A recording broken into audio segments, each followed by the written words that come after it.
Simulizi yetu ya leo inaanzia kwenye hospitali kubwa sana. Ni hospitali ambayo mara nyingi huwa wanaenda matajiri tu, yaani watu wenye uwezo.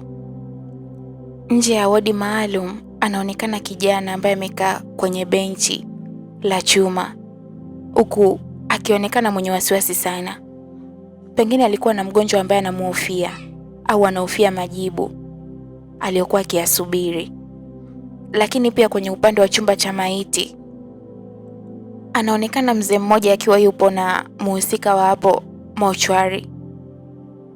Alikuwa akimtolea mwili kwenye friji na kisha kuweka juu ya kitanda, mwili ambao ulionekana kidogo umeharibika sana. Yaani bila shaka alikuwa amepata ajali. Bila shaka mkeo ndio huyu mzee, alisema ule muhusika wa kile chumba cha maiti. Mzee Mwagamba aliutazama ule mwili na kujikuta akisikitika tu. Naam, ndo mke wangu huyu, alizungumza Mwagamba. Basi muhusika wa kile chumba cha maiti alimtaka Mwagamba atoke nje kwa ajili ya kusubiri utaratibu mwingine ambao wanaweza akafanya, kwa sababu Mwagamba alidai toka mwanzo kwamba anahitaji kuondoka na mwili wa mke wake. Ilibidi Mwagamba atoke na akaenda kukaa kwenye benchi la chuma ambalo hapo alikuwa amekaa kijana Luka. Simulizi hii bwana inakwenda kwa jina la Nizike. Ni bonge moja la simulizi, na kuomba tuwe makini kama we ni mpenzi wa simulizi za kutisha, visa pamoja na maajabu. Basi Mzee Mwagamba aligeuza macho yake taratibu na kumtazama Luka ambaye hakuonekana kama mtu mwenye utulivu. Mwagamba alianza sasa kumsemesha. Unaonekana unamsubiri mgonjwa, aliuliza Mwagamba. Naam, yaani hata sielewi. Namsubiri mke wangu, yuko kwenye chumba kwa ajili ya kujifungua, alizungumza Luka. Sasa mimi nikajua una mgonjwa, kumbe una mwanamke ambaye anajifungua, aliuliza Mwagamba. Ndiyo. Sasa kujifungua unajua sio kifo, atatoka tu salama. Yaani muonekano wako ulivyo ni kama mtu anayemsubiri mgonjwa ambaye yuko ICU, alizungumza Mwagamba kwa sasa akitazama mbele bila kumtazama Luka. Luka alishusha pumzi kwanza. Hapana, sio hivyo mzee wangu. Mke wangu mimi alikuwa na matatizo mengi sana ya kiafya. Kwa hiyo baada ya kubeba mimba, imekuwa ni mimba ya mateso sana. Na hata kujifungua haiwezekani kufanya operation. Lakini pia kila anaposukuma mtoto, madaktari wananiambia kuwa anapoteza fahamu. Yaani mtoto akikaribia kutoka na yeye anapoteza fahamu. Ndio maana unaniona nina wasiwasi sana, alizungumza Luka kwa sauti ya huzuni sana. Mwagamba alishusha pumzi kwanza.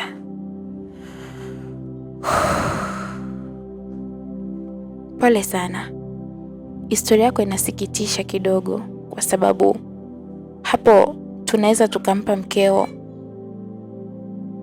40% tu hivi za kusurvive kwenye hilo. Kikubwa umuombe sana Mungu, alizungumza Mwagamba, maneno ambayo yalizidi sana kumchanganya Luka, ila alikaa kimya tu. Vipi na wewe lakini, unaye mgonjwa? aliuliza Luka. Mwagamba alitabasamu tu kidogo, kisha akarudi kwenye usawa sasa. Yaani alirudisha sura yake kawaida. Hapana, nina mwili mochwari, mwili wa marehemu mke wangu, alizungumza Mwagamba. Oh, pole sana, alisema Luka. Asante, nilishapoa. Nilipoa miaka mingi iliyopita, kwa sababu hii ni mara ya pili mke wangu anafariki, alisema Mwagamba kwa sauti ya utulivu lakini yenye kumaanisha kitu kikubwa sana. Luka alishtuka. Unamaanisha nini kusema kwamba ni mara ya pili unampoteza mkeo? Yaani anafariki? aliuliza Luka. Mwagamba alitabasamu kisha akageuza uso wake taratibu sana na kumtazama Luka. Kijana, dunia hii ina mambo mengi sana, lakini kiukweli mimi mke wangu alishafariki kuanzia kama miaka 5 hivi iliyopita, na sasa hivi anafariki kwa mara ya pili. Kwa hiyo kama utahitaji kunielewa zaidi, utatafuta muda wako binafsi, alisema Mwagamba. Hapo Luka aliguna tu. Kiukweli hakujua aseme nini tena. Luka alikaa kimya na hata Mwagamba pia alikaa kimya. Endapo mkeo akifa, utafanya nini? Aliuliza Mwagamba baada ya ukimya wa sekunde kadhaa hivi. Luka alishtuka sana. Akageuza na kumtazama Mwagamba ambaye naye alikuwa akimtazama. Yaani sasa walikuwa wakitazamana. Hapana, kwa kweli sidhani kama nitaweza kuishi, kwa sababu sidhani pia kama nitaweza kulipokea hilo kwenye maisha yangu. Itakuwa ni jambo kubwa sana, yaani na pigo la milele, alizungumza Luka. Mwagamba alitabasamu kisha akageuza macho yake na kutazama mbele. Unahisi hofu yako ya kuogopa kumpoteza mkeo ndio itafanya kwamba asiondoke kwenye maisha yako? Aliuliza Mwagamba.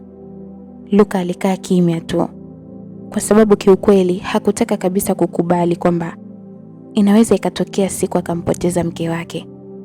Sikiliza kijana, mimi naona muda wangu umeisha wa kuwa hapa, nahitajika kuondoka, lakini kama ukinihitaji kwa msaada zaidi, kwa ushauri au kwa jambo lolote lile, napatikana mtaa wa Zedayo, nyumba namba 132, alizungumza Mwagamba. Kisha akasimama, akapiga hatua za taratibu na kuanza kutoka nje ya hospitali. Mwagamba alionekana ni mzee tena ambaye hata kutembea kwake kidogo kulikuwa kukimpatia shida. Luka alimtazama mpaka anapotelea, lakini ghafla mlango wa chumba ama wodi aliyokuwepo mkewe na ulifunguliwa. Hapo Luka alisimama haraka na kumsogelea daktari ambaye alitoka. Daktari, vipi hali ya mke wangu? Aliuliza Luka akionekana mwenye wasiwasi sana. Daktari alishusha pumzi ndefu. Unajua, samahani sana, lakini we ni mwanaume na imani utalipokea ili kiume, alianza kuzungumza dokta. Hapo Luka alijua tu tayari ameshawapoteza mke pamoja na mwanaye. Tulijaribu kadri ya uwezo wetu, lakini imeshindikana, alizungumza daktari. Hapo Luka alihisi kuishiwa nguvu kabisa. Akaketi juu ya benchi ambalo alikuwa ameketi mwanzo. Machozi yalikuwa yakimtoka tu. Akajiinamia huku akilia kwa uchungu. Kisha akasimama tena na kumuita daktari. Samahani, naweza kwenda kuwaona? Aliuliza Luka. Ya, unaweza, alijibu dokta. Luka alisimama kisha akapiga hatua na kuelekea mpaka ndani ya kile chumba. Alifika. Kweli kabisa, maiti ya mkewe ilikuwa imefunikwa kwa shuka jeupe. Alisogea karibu na kufunua. Mwanamke mrembo alikuwa amelala pale. Yaani ukimtazama kwa haraka unaweza ukasema amelala usingizi wa kawaida tu, kumbe ulikuwa ni usingizi wa milele. Luka alilia sana, lakini pia alipotazama pembeni aliona mtoto wake akiwa amefungwa kwa shuka naye. Hilo lilimuumiza sana na alilia kwa uchungu sana. Alishindwa kuzuia maumivu yake na kujikuta akipiga kelele. Manesi ilibidi waanze kumfariji pale. Kulia kwake hakukusaidia chochote, na kutokana na hali yake kuwa mbaya, ilibidi manesi wachukue namba za ndugu na kuwapigia, ambao haukupita muda mrefu sana na walifika pale hospitali. Taratibu zilianza, ikiwemo kurudi nyumbani na kuandaa msiba. Msiba ulifanyika na Luka alifanikiwa kumpumzisha mke wake kwenye nyumba yake ya milele. Baada ya taratibu zote kukamilika na mkewe kulala kwenye nyumba yake ya milele, Luka sasa alirudi nyumbani, yaani kwenye nyumba aliyokuwa akiishi pamoja na mkewe Rahel. Kila alipotazama alijikuta akiumia sana. Picha zake pamoja na mkewe zilikuwa zimejaa ukutani. Tabasamu la mke wake halikumtoka hata mara moja. Luka alikuwa akilia kama mtoto mdogo. Luka alikuwa ni kijana mwenye kila kitu kwenye maisha yake. Yaani alikuwa ni kijana mwenye pesa. Na kwao pia ni watu wenye pesa sana. Kiufupi walikuwa ni matajiri. Na hata familia iliyotoka mkewe haikuwa familia ya kizembe. Ilikuwa familia ya kitajiri pia. Kwa hiyo alikuwa ni mtu mwenye kila kitu kwenye maisha yake. Na hasa alipopata mwanamke ambaye alimpenda sana, basi dunia iliiona kama sehemu salama sana, na wala hakuwahi kuwaza kwamba kuna siku inaweza ikatokea changamoto, yeye na Raheli wakatengana, tena kutenganishwa na kifo. Basi ile nyumba iligeuka kuwa sehemu ya huzuni. Yaani jumba lao la kifahari liligeuka kama shimo la moto. Kwa upande wa Luka, alikuwa akilia sana. Akaanza kunywa pombe sana na kuwa mlevi. Na kwa bahati mbaya sasa alikuwa yuko peke yake. Hata kazini hakuwa akienda tena. Yeye kazi yake ilikuwa kukaa nyumbani na kulewa. Sasa bwana, siku moja baada ya kuamka, alimkumbuka yule mzee, yani mzee ambaye alikutana naye hospitali siku ambayo mkewe anafariki. Na aliyakumbuka maneno ya Mwagamba vizuri sana. Yani iliwezekana vipi mkewe akafa miaka 5 iliyopita na akaendelea kuwa hai? Alijiuliza Luka. Itabidi niende, alisema. Kisha bila kujifikiria mara mbili alitoka mpaka nje. Akaingia kwenye gari yake na kuondoka. Alielekea mpaka kwenye mtaa alikokuwa ameelekezwa na Mwagamba. Luka alifika kwenye huo mtaa kwa sababu hakuwa mgeni sana wa kushindwa kuufahamu huo mtaa. Baada ya kufika aliulizia nyumba, na kwa bahati nzuri sana alipata mwenyeji ambaye alimpeleka mpaka kwenye hiyo nyumba. Ilikuwa ni nyumba nzuri sana na ya kifahari, japokuwa ilionekana imejengwa muundo wa kizamani. Basi Luka alianza kubofya kengele, na ukupita muda mrefu sana geti lilikuja kufunguliwa. Alikuwa ni Mwagamba. Baada ya kumuona Luka alitabasamu. Karibu sana, alisema Mwagamba. Asante mzee wangu. Karibu ndani, alisema Mwagamba huku sasa akimpisha Luka. Luka naye alipiga hatua na kuingia mpaka ndani ya geti. Mwagamba akafunga geti. Walianza kupiga hatua sasa wakielekea ndani. Nilijua tu utakuja kunitafuta, alisema Mwagamba huku akicheka. Luka akamtazama. Ulijuaje? Na kwa nini uhisi kwamba nitakuja na kukutafuta? aliuliza Luka. Mwagamba alicheka sana. Ni kwa sababu sio kazi rahisi kupokea taarifa za kumpoteza mtu uliyempenda sana kwenye hii dunia. Yaani sio kitu rahisi hata kidogo. Sio rahisi kukubali pia. Ndio maana nilijua lazima utanitafuta, alisema Mwagamba huku sasa hakiketi juu ya kiti cha zamani kilichokuwa kikicheza cheza. Karibu kae, alimwambia Luka. Luka naye alifanya hivyo. Niambie, imekuwaje? Mkeo hakuwa riski? aliuliza Mwagamba. Hapo Luka aliinama kwa huzuni sana. Alifariki mke wangu na hata mtoto pia, alisema Luka kwa huzuni sana. Mwagamba alitulia kidogo.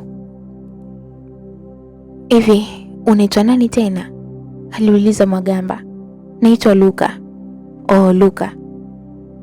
Unajua miaka 5 iliyopita haukuwa mwaka rahisi kwangu hata kidogo. Yaani ulikuwa mwaka mgumu mno. Sikuweza wala sikutaka kukubali kwamba naweza nikampoteza mke wangu. Niliumia sana, nikapata maumivu makali. Mpaka pale nilipopata njia ya kununua muda, alizungumza Mwagamba. Luka akakaa vizuri. Unamaanisha nini kusema kununua muda? Yaani sikiliza. Kuna namna unaweza kufanya ukatafuta faraja inayofanana na ule mke wako. Ni faraja ya muda, lakini angalau unaweza kujifunza ndani ya ule muda namna gani unaweza kumsahau mkeo endapo atapotea tena. Alizungumza Mwagamba maneno mazito sana ambayo Luka hakuelewa hata kidogo. Bado sijakuelewa mzee wangu. Yaani naomba tu niambie kwamba unataka kumaanisha nini? Luka alisema. Mwagamba alishusha pumzi ndefu, kisha akatazama picha ya mkeo ukutani. Kuna namna unaweza kufanya mkeo akarudi kwenye hii dunia, lakini sio mkeo. Yaani ukatafuta mtu ambaye anaweza kuishi nafasi ya mkeo. Alizungumza hivyo Mwagamba. Luka alishtuka sana na kujikuta kikaa vizuri. Unasemaje? Hilo kweli linawezekana? Na huyo mtu ni nani? Aliuliza Luka akiwa mwenye shauku sana. Mwagamba aligeuza macho na kumtazama. Sio mtu wa kawaida, ni kiumbe tu mwingine, alijibu Mwagamba. Kiumbe mwingine unamaanisha nini? Unajua Luka, hii dunia Mungu alipoiumba aliweka viumbe vingi sana ndani yake, tukiwemo sisi binadamu pamoja na viumbe wengine. Na binadamu sisi tulipewa uongozi kwamba tunaweza kukiamuru kitu chochote kile na kukifanya kikawa chini yetu. Sio kitu tu, unamaanisha kiumbe yeyote yule anaweza kuwa chini ya binadamu. Bado sijakuelewa mzee. Yaani naomba usizidi kunichanganya. Yaani twende tu kwenye pointi. Pointi ni hivi Luka. Unaweza ukakiteka kiumbe kingine na ukakipatia sura ya mkeo. Sio sura tu, akafanana kila kitu na mke wako, na wakati huo ukaishi naye vizuri sana na kwa upendo, wakati ukiendelea kutafuta namna nzuri ya kusahau siku ambayo kiumbe huyu ataondoka. Alizungumza hivyo Mwagamba. Luka alishtuka sana. Alikuwa ni maneno ya kutisha mno. Huyo kiumbe ni nani? Ni jini, alizungumza Mwagamba bila hata kupepesa macho. Luka alijikuta akitetemeka kwa hofu. Yaani kama unamaanisha mimi niishi na jini? Mbona hiyo ni ngumu sana mzee wangu. Sio lazima, sijakulazimisha. Ni katika nyakati tu kukupatia ushauri. Na ni kwa sababu nimekuonea huruma, kwa sababu mimi pia niliwahi kupitia kitu ambacho umekipitia wewe. Najua haikuwa rahisi kwangu. Ndio maana nikaona angalau nikushauri namna ambayo nilifanya mimi. Lakini sio lazima, alisema Mwagamba huku sasa akiisha kutabasamu mwishoni. Luka alishusha pumzi, kisha akamtazama Mwagamba. Una uhakika kwamba atakuwa kama mke wangu? Alisema. Yaani tofauti yake na mkeo ni moja tu. Tofauti ya huyo kiumbe na mke wako itakuwa ni yeye hataweza kula chakula cha kibinadamu. Yaani utakuwa kimtafutia kuku wawili kila siku usiku kwa ajili ya chakula chake, lakini upendo, tabia na kila kitu atafanya kama alivyokuwa akifanya mkeo, alisema Mwagamba. Luka alishusha pumzi ndefu kwanza, kisha akatafakari. Hii mbona kama ni nzuri, aliwaza. Hivi hata ushawahi kumpoteza mtu ambaye ulitamani abaki? Sio kufa tu, yani mtu hata kama mmeachana au mmepoteana, alafu akatokea mtu akakupatia fursa kama hii. Kwa akili za kibinadamu lazima uwaze namna kujiongeza. Basi Luka naye alipata wazo la kijinga sana. Alimtazama Mwagamba kwa ujasiri sana. Nipo tayari, naomba unisaidie kufanya kama ulivyofanya, alisema Luka. Mwagamba aliangua kicheko. Sawa, usijali. Unataka kazi yako tuifanye lini? Aliuliza Mwagamba. Hata sasa hivi, alijibu Luka. Mwagamba aliangua kicheko. Hapana, naomba tuifanye kesho. alisema Mwagamba huku akisimama kutoka juu ya kile kiti. Sawa, utakuja kesho saa 12 jioni hapa kwangu, lakini pia usisahau picha ya mkeo, alisema Mwagamba. Picha? Unamaanisha picha ya aina gani? Yaani inamaanisha ile iliyokuwa kwenye frame ama leta picha ya kawaida tu, usilete ambayo iko kwenye frame. Saa 12 hakikisha umefika hapa ya jioni, alisema Mwagamba. Kisha Luka alisimama na kumwaga Mwagamba. Alifungua mlango na kutoka. Akatoka mpaka nje kabisa. Kaingia kwenye gari na kuondoka mpaka nyumbani kwake. Basi baada ya kufika nyumbani, Luka alikuwa mwenye shauku kubwa sana.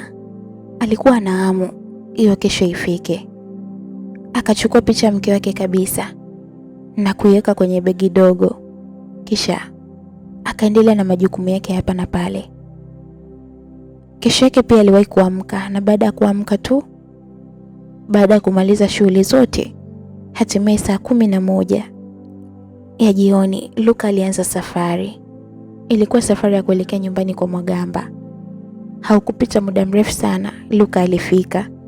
Basi Mwagamba alifurahi kumuona na akaona kweli Luka ana moyo na amedhamiria. Walifuatana wote mpaka kwa kutumia gari ya Luka. Walielekea mpaka kwenye msitu kwa maelekezo ya Mwagamba. Wakati huo giza tayari lilikuwa limetanda. Ulikuwa ni msitu unaotisha mno, lakini Mwagamba hakuogopa hata kidogo. Alikuwa na kibegi kidogo, basi alitoa lile begi na kutoa pembe la ng'ombe. Mwagamba alichukua pia kibuyu ambacho aliomba picha ya marehemu Rahel, akaifunga kwenye kibuyu, na kisha alitoa lile pembe sasa na kuanza kupuliza. Alikuwa akipuliza na mara walianza kusikia sauti za ajabu. Mwagamba aliendelea kupuliza pembe. Kwa mbali sana, ghafla waliona moshi mzito sana ambao uliwaogopesha, hasa kumwogopesha Luka kwa sababu ndio alikuwa mgeni wa hili jambo. Luka alifunga macho na kujikuta akiziba masikio yake pia ili asiweze kusikia chochote.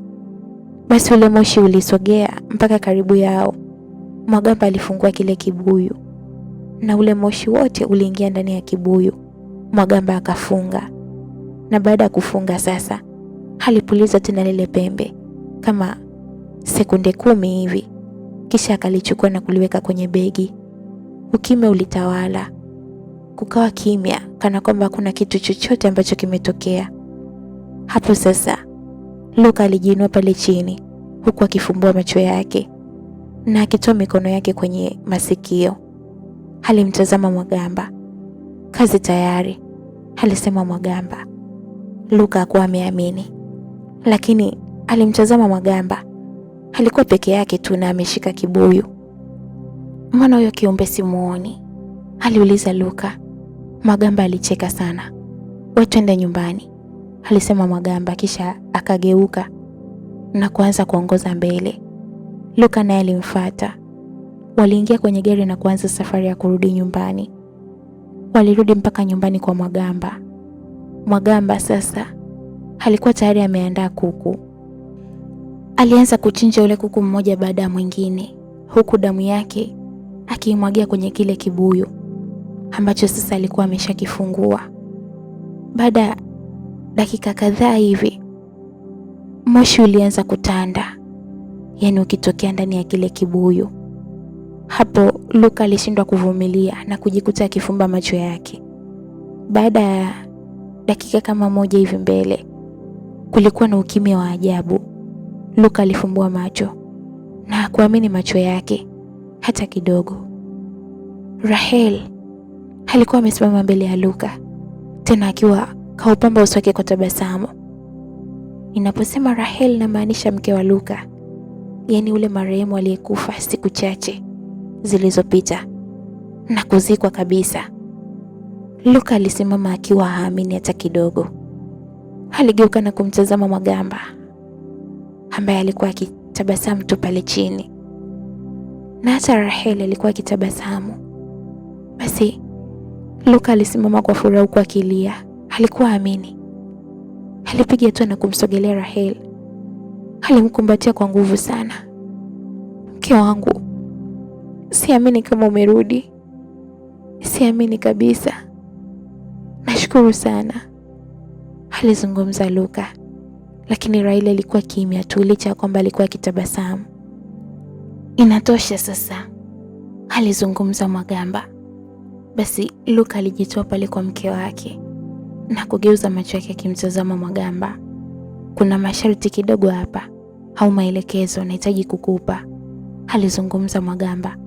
Sawa, nakusikiliza mzee wangu.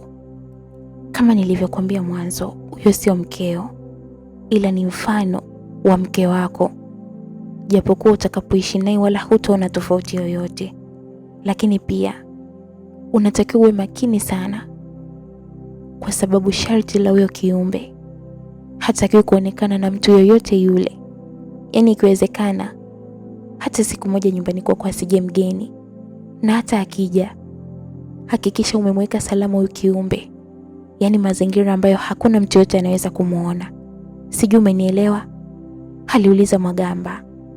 Luka alikubali, huku sasa akiwa anatabasamu tu kwa furaha. Macho yake yote yalikuwa kwa Rahel. Rahel ambaye alikuwa amesimama tu akitabasamu kama zuzu. Usisahau pia chakula chake huyo ni kuku, yaani kuku mbichi.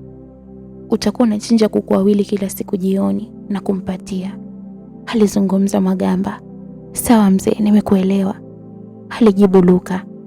Basi alimchukua mke wake akatoka naye mpaka nje, ambapo alimuingiza kwenye gari na wakaanza safari ya kurudi nyumbani. Njiani Luka akiwa mwenye furaha kubwa sana, kila wakati alikuwa akimtazama Rahel. Basi baada ya dakika kadhaa tu walikuwa wamefika nyumbani.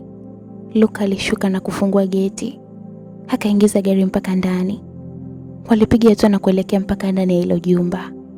Baada ya kuingia tu, Rahel alikuwa akitazama mazingira sana. Yaani alikuwa akiyashangaa ile mazingira. Alionekana ni mgeni wa kila kitu pale. Muda wote Luka alikuwa akimtazama tu kwa kitabasamu. Twende huku, alisema Luka. Rahel wala hakupinga. Luka alimshika mkono akamuingiza mpaka chumbani. Basi walianza maisha mapya, yeye pamoja na huyo kiumbe mwenye sura ya mke wake, yaani sura ya marehemu mke wake.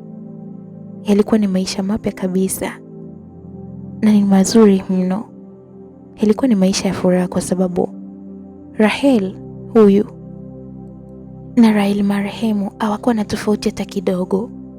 Tofauti yao ilikuwa labda hapo kwenye ulaji tu, lakini kila kitu kilikuwa kama kilivyokuwa. Luka alianza kuishi maisha mazuri sana. Hata watu ambao walimuona nje walishangaa imekuwaje ghafla tu akapokea kupotea kwa mke wake, yaani kufariki kwa mke wake, bila kujua siri yake, kwamba sasa Luka ameamua kujiongeza na kuishi na jini. Sasa siku zilienda na hatimaye ulipita mwaka mmoja. Siku moja Luka akiwa amelala usiku, aliota ndoto ya kutisha sana. Na kwenye hiyo ndoto alimwona marehemu mke wake akiwa amebeba mtoto, na tena wakiwa katikati ya msitu, karibu kabisa na shimo ambalo Rahel alikuwa akiomba msaada. Na mara ndoto ile iligeuka na kuwa sio shimo tena, bali alikuwa yuko kwenye chumba cha hospitali. Yaani mke wake alikuwa kwenye chumba cha hospitali na akimwomba msaada. Luka alishtuka kutoka kwenye ile ndoto. Aliketi juu ya kitanda huku sasa akiema kwa kasi. Jini Rahel naye aliamka na kukaa. Kuna nini mume wangu? Aliuliza Jini Rahel. Luka alimtazama tu kwa muda, kisha kujibu kitu. Ni ndoto mbaya tu, naomba tulale, alisema Luka. Jini Rahel alimtazama bila kusema chochote. Basi Luka alirudi na kuendelea kulala. Asubuhi kama kawaida, Luka aliamka na kujiandaa kwa ajili ya kazi, lakini hakumwona Jini Rahel. Alimtafuta sana na mwishoni alimkuta jikoni akipika.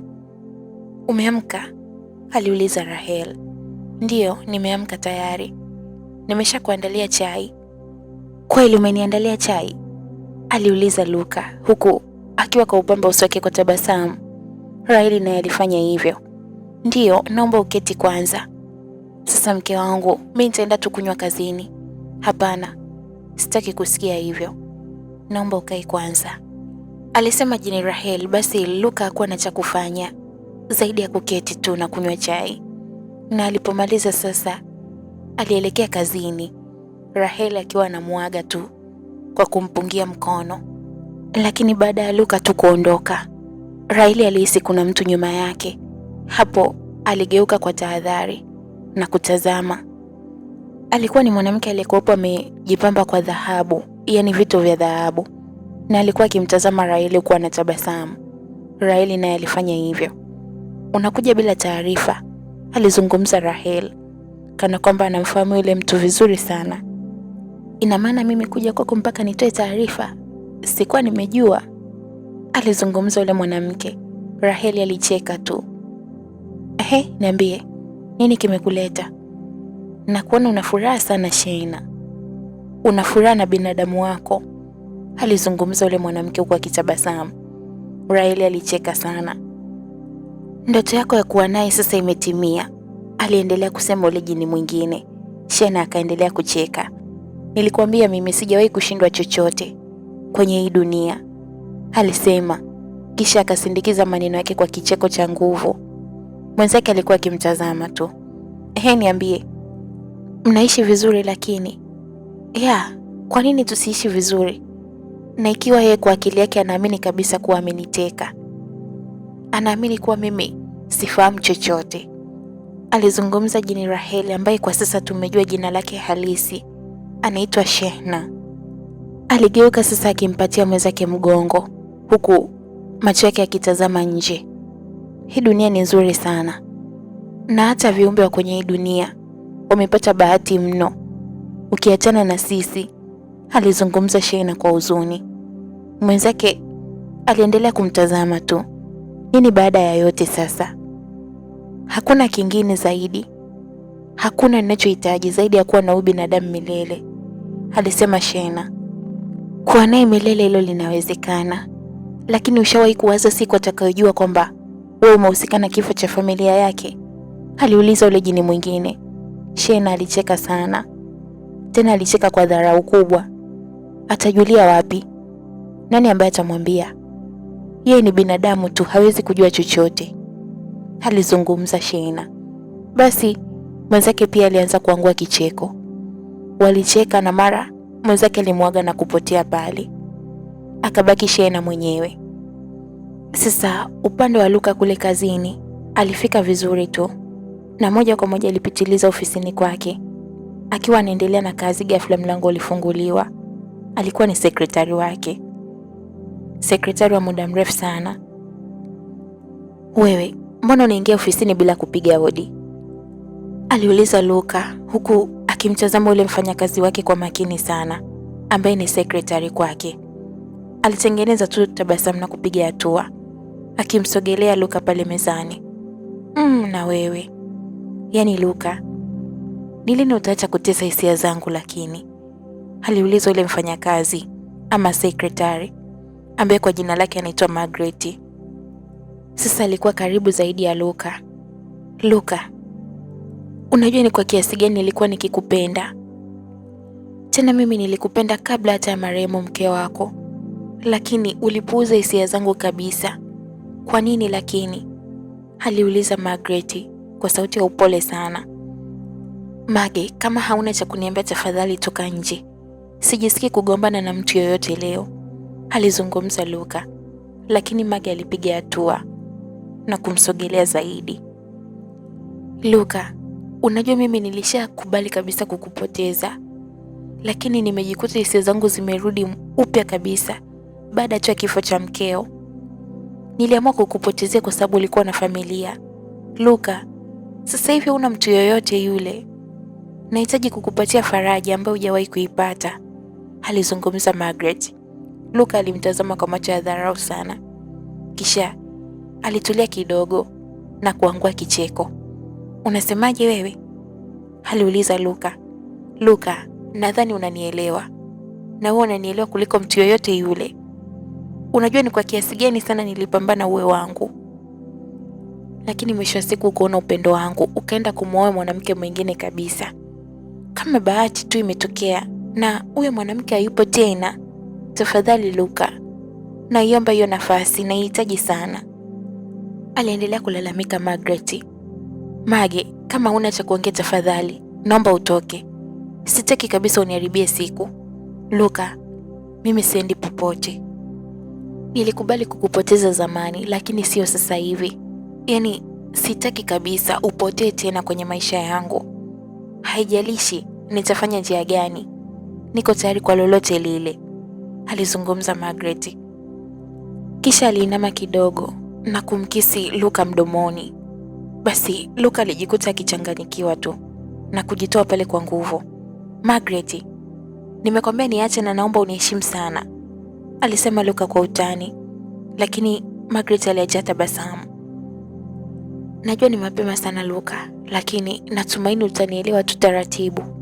Na kuanzia sasa, na kuahidi kukuonyesha kuwa mimi ni mwanamke bora sana na ambaye hukuwahi kutakiwa kunipoteza hata kidogo, alizungumza Margaret. Kisha kwa mapozi sana aligeuka na kuanza kutoka pale ofisini. Lakini kwa bahati mbaya sana, wakati yote anaendelea, Jini Rahel alikuwa akitazama kila kitu kwa kutumia kiganja cha mkono wake. Riley alijikuta akipiga kelele za hasira. Nimesema hakuna mwanamke yote kwenye hii dunia anayeweza kuwa na Luka zaidi yangu mimi tu. Nimesema niko tayari kufanya chochote, alisema Jini Rahel kwa hasira, huku sasa macho yake yakibadilika rangi kabisa. Ghafla viumbe viwili vya ajabu vilitokea hapo sebuleni. Unataka tufanye nini ewe mtukufu Malkia? Waliuliza hao viumbe ambao walikuwa tofauti kabisa na muonekano wa kibinadamu. Hapana, niachieni mwenyewe hii kazi. Nitaifanya mimi peke yangu, alizungumza Jini Rahel. Basi wale viumbe walipotea. Upande wa Luka, alifanya kazi mpaka muda wa jioni, na baada ya jioni kumaliza kazi zake alitoka. Sasa ili kutoka nje ya ofisi ni lazima upitie mapokezi, na mapokezi ndio sehemu ambayo sekretari huwa anakaa hapo kwa ajili ya kupokea wageni. Basi macho ya Luka alitazamana na Margaret. Oh, bosi, ndo unaondoka? Aliuliza Margaret kwa sauti ya mapozi sana. Luka hakujibu chochote. Alipiga hatua tu na kuendelea na safari yake, lakini Margaret alitoka hapo na kumkimbilia. Luka, alisema kwa mapozi, huku akimtazama Luka kwa macho ya mahaba. Nisikilize basi, kama itawezekana Luka, naomba utafute siku, tutafute sehemu ambayo tunaweza tukazungumza tu, tafadhali, alisema Margaret kwa sauti ya mapozi sana. Margaret, naomba uniheshimu sana, umesikia? Na ukiendelea kunifanyia utani, utaondoka hapa kazini muda sio mrefu, alizungumza Luka. Margaret alicheka tu. Kama unanifukuza kazi kwa ajili ya mapenzi yangu, mimi ni sawa tu, lakini naomba unielewe sana Luka. Nakupa muda wa kufikiria, wala hata usijali. Najua utanielewa tu, alisema Margaret. Kisha alimbusu tena Luka na kurudi pale alipokuwa ameketi mwanzo. Luka alimtazama tu na kuishia kusonya. Kisha alitoka mpaka nje. Kagiza nako kalikuwa tayari kameshaingia. Yaani ilikuwa ikielekea saa 1 sasa. Basi Luka aliingia ndani ya usafiri na kuanza safari. Na Margaret naye hakuwa na kingine cha kufanya zaidi. Alikuwa akisubiri tu baadhi ya wafanyakazi nao waondoke ili yeye afunge ofisi na fungua mkabidhi mlinzi. Haukupita muda mrefu sana, wafanyakazi wengine nao walianza kutoka, wakimwaga Margaret na kuondoka. Margaret alikuwa mwisho kabisa, na baada ya kuhakikisha kila kitu kipo sawa, alifunga ofisi kisha akatoka mpaka nje, ambapo alimsogelea mlinzi na kumkabidhi funguo. Tutaonana kesho, alizungumza Margaret. Sawa madam, lakini leo, alisema ule mlinzi kwa akimtazama Margaret kwa macho fulani hivi, huku uso wake kaupamba kwa tabasamu. Na kuelewa, yani Enzo wewe, Haya basi, chukua hii hapa. Utakunywa chai, alizungumza Margaret huku akitoa noti moja na kumkabidhi ule mlinzi ambaye alipokea huku akishukuru sana. Margaret aliingia kwenye gari yake, akawasha na kuanza safari. Wakati huo ilikuwa ni kama saa 2 kasoro hivi ya usiku. Basi alianza kuondoa gari na kuingia kabisa kwenye barabara kubwa, huku akifungulia mziki mlaini kwa mbali. Akili yake yote ilikuwa ikimwanza mwanaume mmoja tu, yaani Luka. Kwa upande wake hakudhani kama kuna kikwazo tena, na alikumbuka namna alivyokuwa akimkisi Luka. Luka hakuwa akionyesha msimamo ule wa wazi kabisa. Ni wazi kwamba alikuwa akianza kumwelewa Margaret.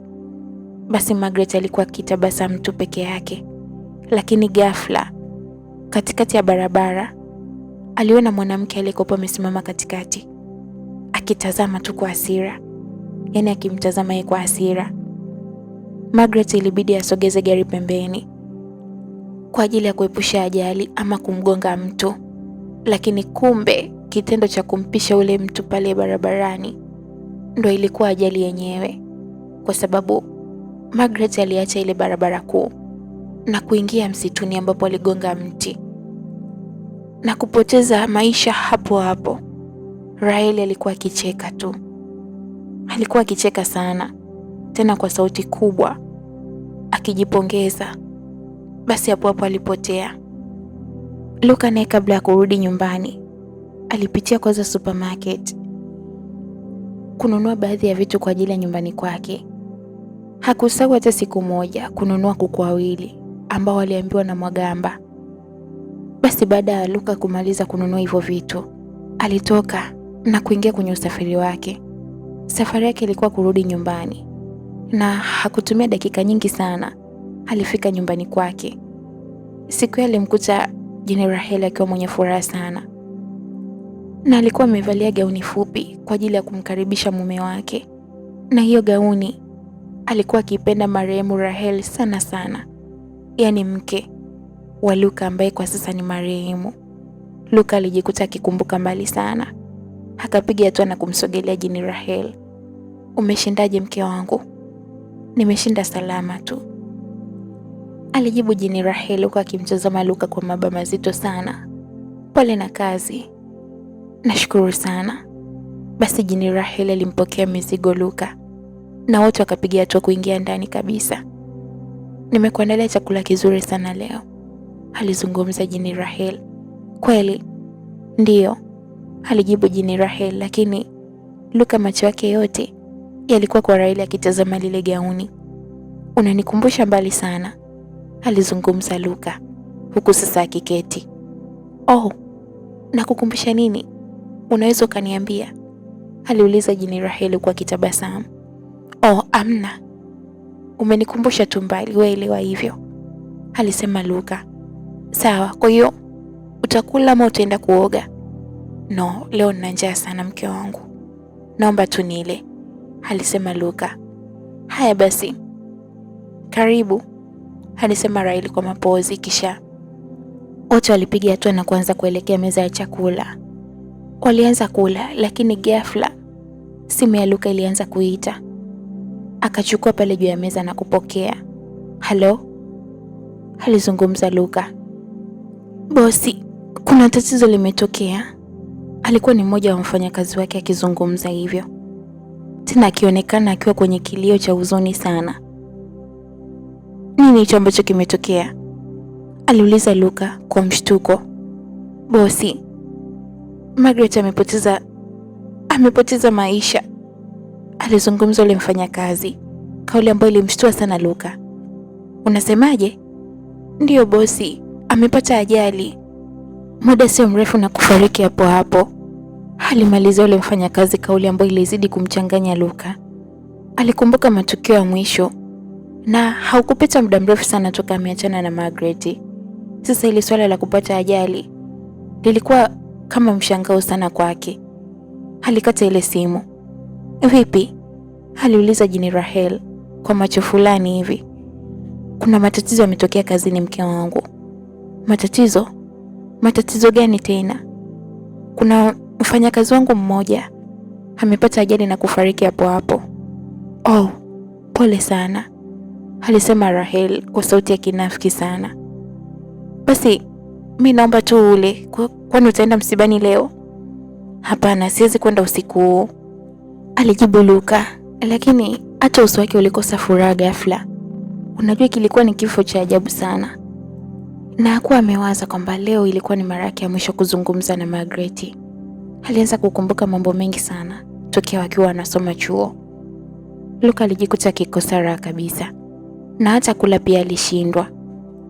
Mke wangu, naomba niende nikapumzike tu, sipo sawa, alisema Luka huku akisimama. Mume wangu, lakini sunge.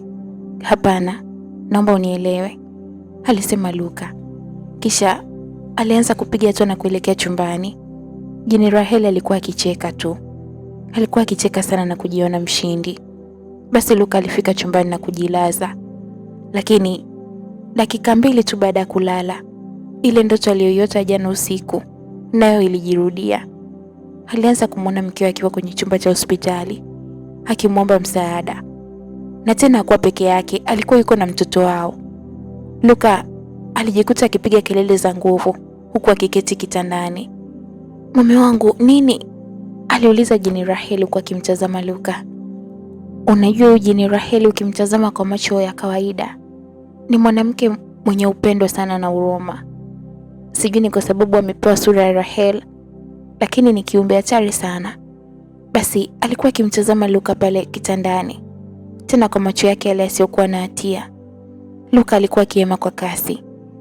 Lakini sasa kwa upande wa Luka, alikuwa akiamini kuwa huyu jini amemteka.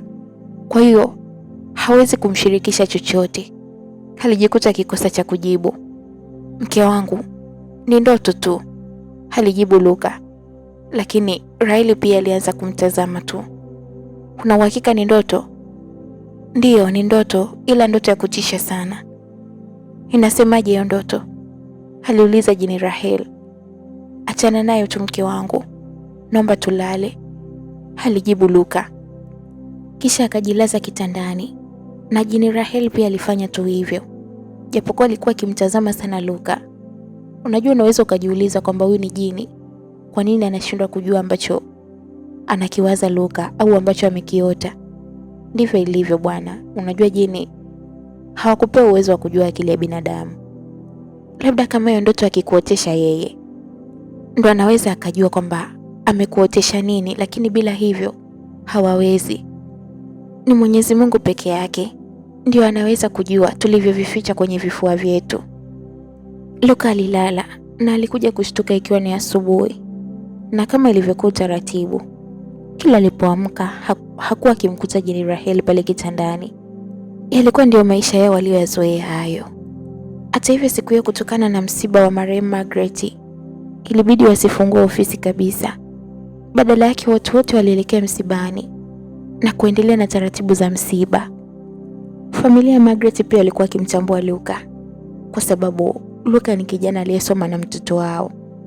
Na licha ya hivyo pia waliwahi kuwa marafiki wa karibu sana, yaani urafiki tu wa kawaida.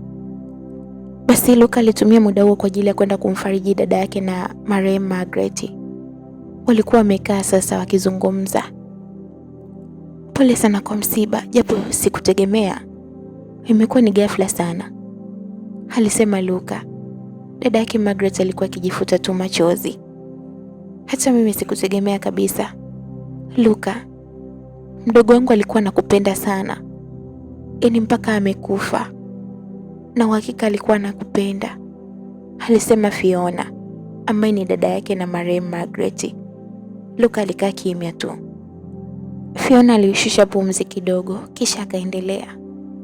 Unajua, baada ya kifo cha mkeo, Margaret aliamini kabisa kwamba anaenda kukupata wewe, na aliniahidi pia, kwa sababu kuna wakati familia ilimwambia kwamba anahitajika kuwa kwenye ndoa sasa, anahitajika kupata mtoto, lakini Margaret alijibu kwamba yote hayo atayafanya pamoja na wewe.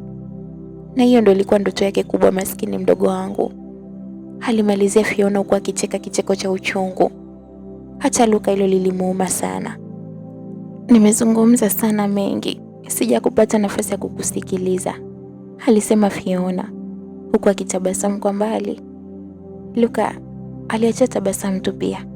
Wala usijali, hujazungumza sana mbona? Niambie, umeshamsahau mke wako? Aliuliza Fiona. Unamaanisha nini kuniambia hivyo? Luka, unahitajika kuendelea na maisha sasa.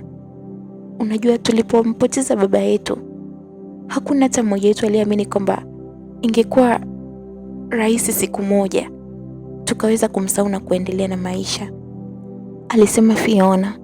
Luka hapo alikumbuka kitu.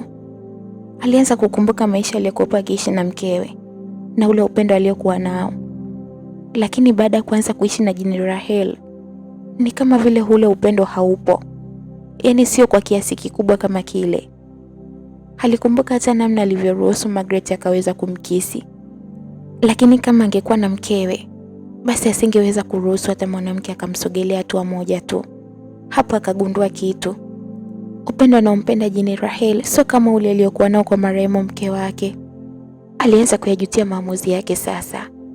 Na aliona alifanya kosa kubwa sana kumleta Jini kwenye maisha yake. Yaani replace nafasi ya marehemu mke wake. Baada ya muda kwenda sana, hatimaye Luka aliondoka pale. Na safari ilikuwa kuelekea kwa mtu mmoja tu, Mwagamba. Luka aliendesha gari mpaka kuelekea kwa Mwagamba. Na hukupita muda mrefu sana. Ni kama lisali moja tu. Luka alikuwa amefika nje ya nyumba ya Mwagamba. Alipiga hatua na kuingia mpaka ndani. Alifungua mlango. Mwagamba alikuwepo ndani. Nilikuwa nikikusubiri sana Luka, alizungumza Mwagamba akionekana mwenye hali mbaya sana. Kuna nini? Aliuliza Luka kwa mshtuko sana, kwa sababu mazingira ya pale nyumbani hayakuwa sawa. Luka, tulifanya kosa kubwa sana kumleta Jini kwenye maisha yako. Nimegundua kitu kikubwa sana, alizungumza Mwagamba.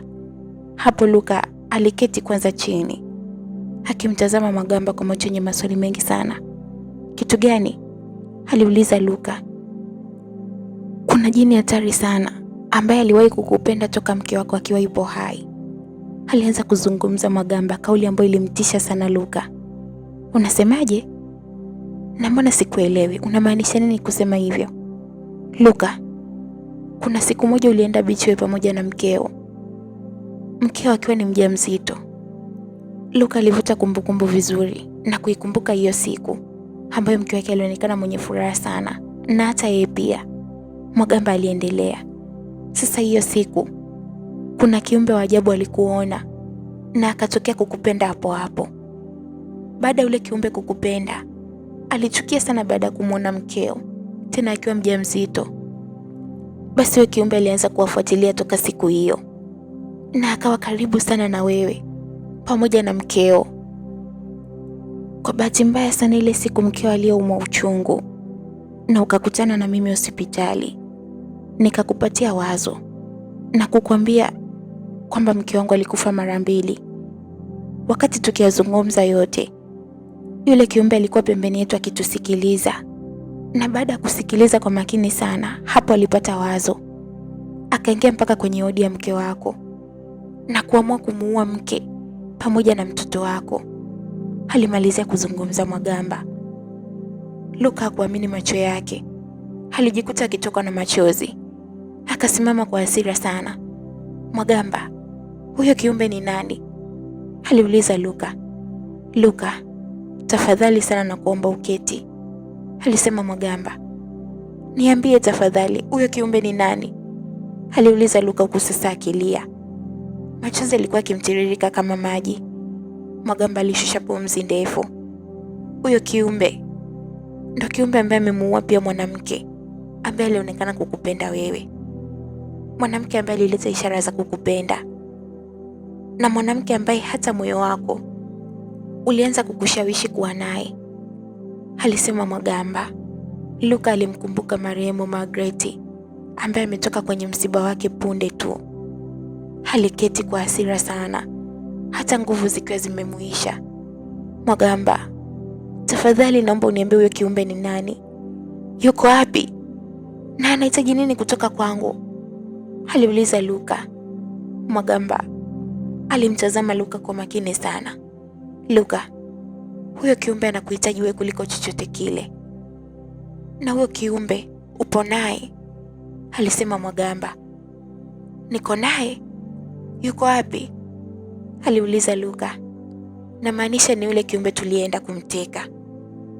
Nini? Wewe uliniambia kwamba tunaenda kumteka? Ndiyo.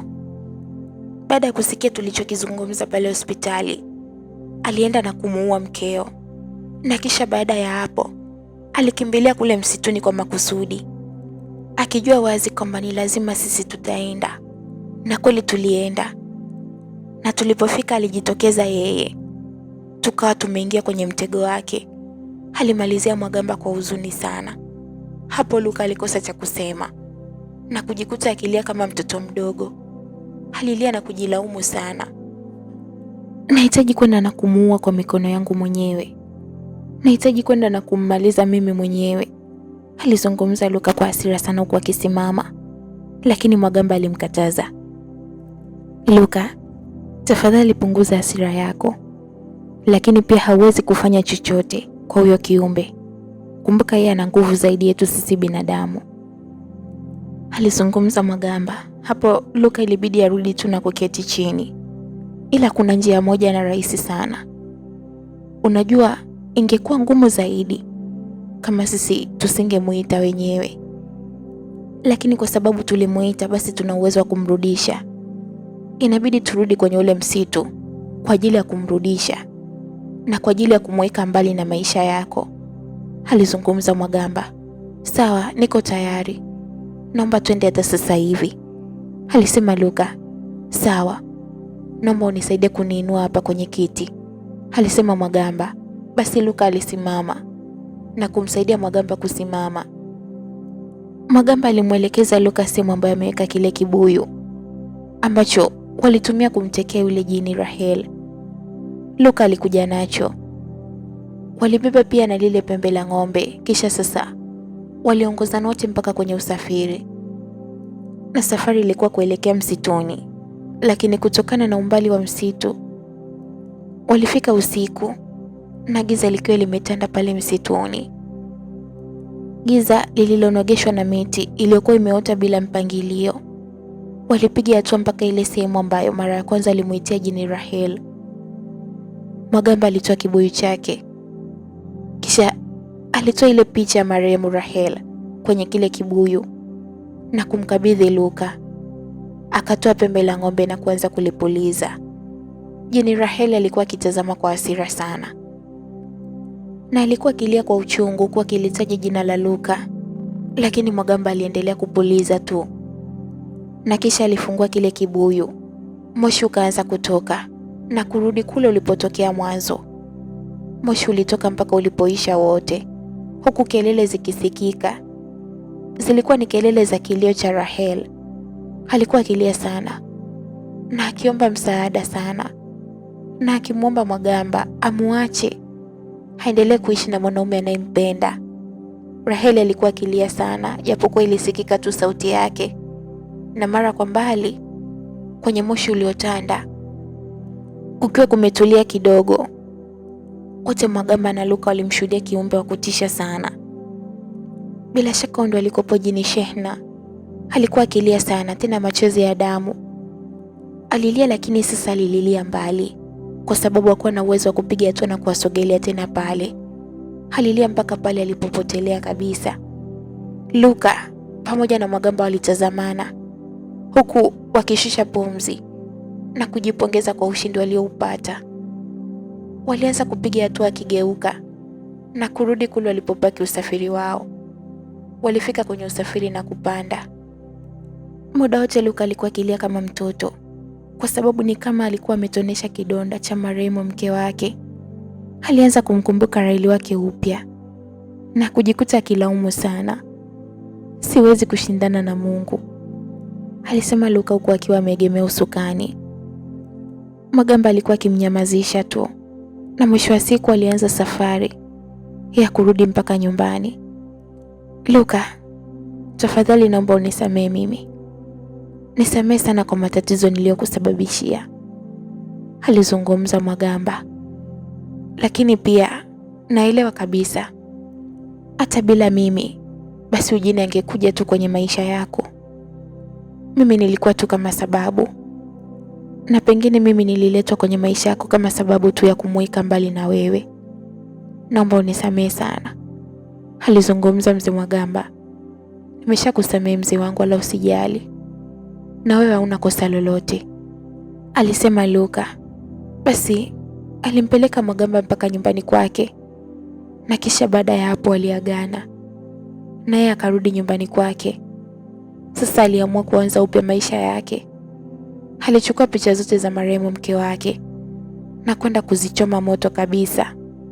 Hakutaka kumbukumbu hata moja juu ya mke wake, kwa sababu kila alipomkumbuka mke wake alijikuta akimkumbuka jini Rahel, na hilo hakutaka kabisa litokee.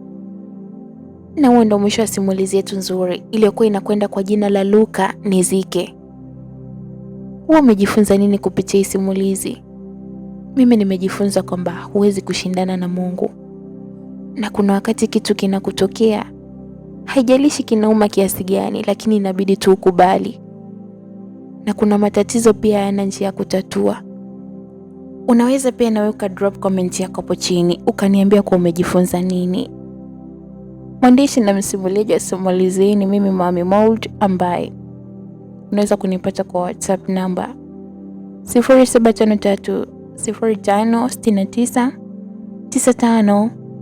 Pia usisahau kulike, comments pamoja na kusubscribe YouTube channel yetu kwa simulizi mpya na kali, visa vya kusisimua kama hivi zitakazokuwa zikitoka kila siku.